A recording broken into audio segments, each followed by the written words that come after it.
What's up, guys? I wanted to quickly go over this research study that was talked about how you can burn more fat if you go for at least a 20-minute walk every day, and go over the specifics of that and why I believe that this happened and what should you do for terms of you trying to lose body fat.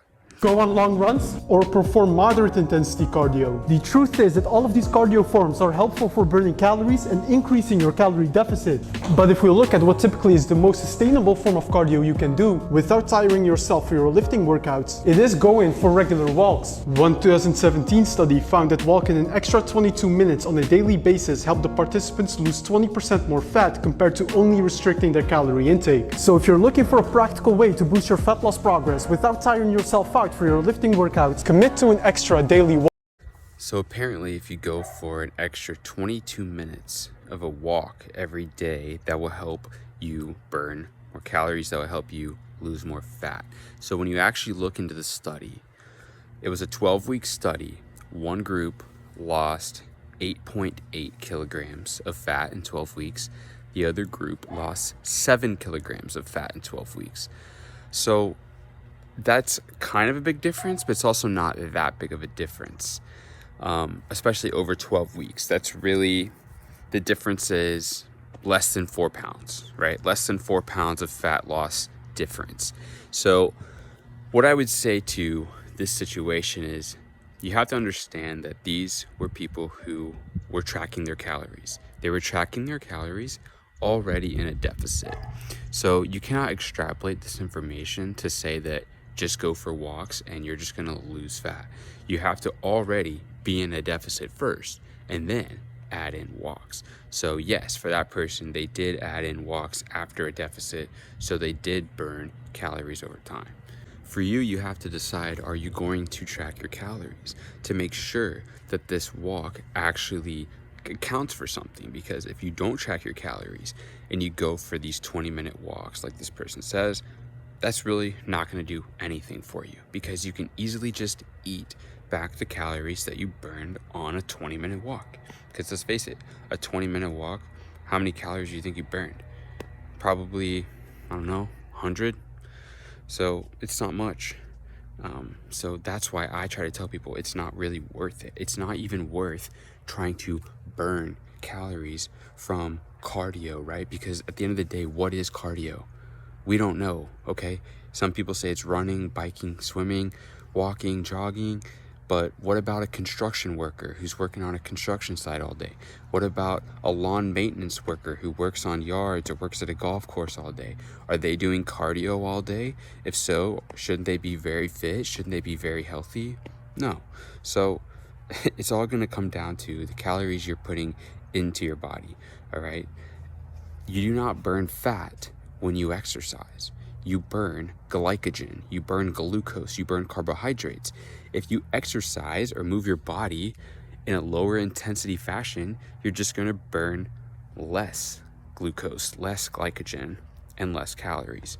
Your body's not gonna skip over glycogen and just go to burning fat as fuel. This is why I think the entire term burn fat is just a complete gimmick and a marketing fad. You do not burn fat. You cannot burn fat.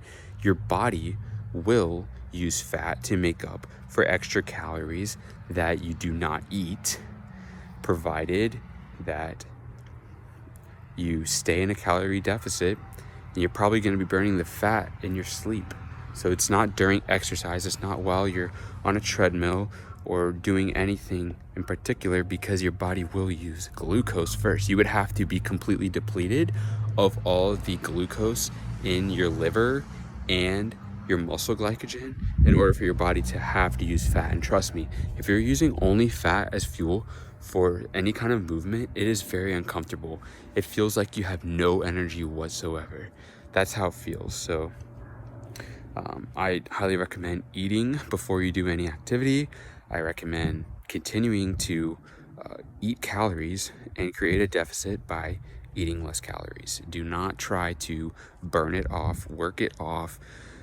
Any form of training, whether it's walking, any form of activity or movement, is inefficient at burning calories, okay? A lot of research and gurus try to compare this form versus that form. Let's compare running to walking to swimming to biking.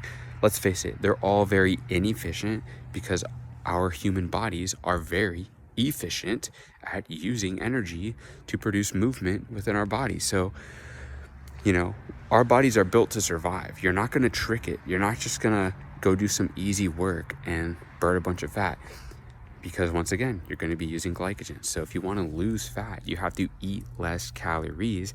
That way, over a whole 24-hour period, your body will be forced to tap in to the fat stores that are already on your body.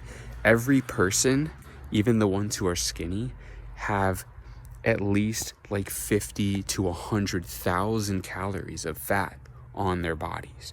And people don't think about this. You have energy on your body, but the way you get your body to use that energy is not by moving it. It's simply by eating less of the other energy intake. So hopefully this helps. Of course, yeah, you can count your calories. You can go for walks. You can go for runs. You can do whatever you want to do. But to me, it's not really worth spending that time dedicated to trying to burn fat. Do I go for walks? Yes, I do go for walks. I like walks. I like walking with my family, spending time with them, talking with them. It's a leisure activity.